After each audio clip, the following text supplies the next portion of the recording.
নমস্কার বন্ধুরা, আবার চলে গিয়েছিলাম একটা নেমন্তন্ন বাড়ি। নেমন্তন্নটা ছিল বেবি শাওয়ারের। তারপরে বেবির সঙ্গে একটু ফটো তুলে নিয়েছিলাম, বেবিকে একটু আদর টাদর করে। তারপরে দেখো ওদের ঘরটা এত সুন্দর করে সাজিয়েছিল, আর বেবির মাকেও না খেতে দিয়েছিল, কারণ অনেকটা লেট হয়ে গিয়েছিল।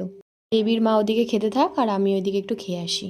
তো প্রথমে আমার সাদা ভাতের সঙ্গে মুগের ডাল আর বেগুনি, এই হচ্ছে মেনুর প্রথম খাওয়া। আর এটা হচ্ছে অসম্ভব ভালো একটা খাওয়া।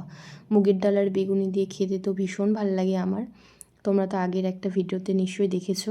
তো যাই হোক, তারপরে দিয়ে গেল পটল চিংড়ি।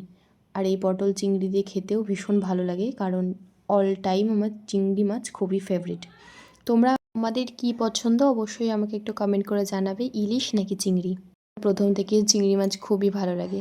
তো যাই হোক, তারপরেই দিল রুই মাছ। আর রুই মাছ দেখা একটু ফ্রেশ ছিল, রুই মাছের সঙ্গে ঝোলও ছিল। তো রুই মাছ দিয়ে খাওয়া দাওয়া করার পর আমাদের শেষ পাতে ছিল চাটনি, পাঁপড়, রসগোল্লা আর স্বাদের মেন খাবার পায়েস। দেখো, দুটো রসগোল্লা দিয়েছিল, আমি দুটোই খেয়েছিলাম। আর সেদিনকে নামের চাটনিটা দারুণ হয়েছিল।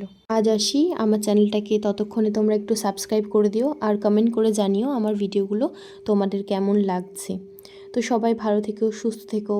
আর আমার নতুন নতুন ভিডিও পেতে অবশ্যই আমার চ্যানেলটা লাইক করে দিও। টাটা।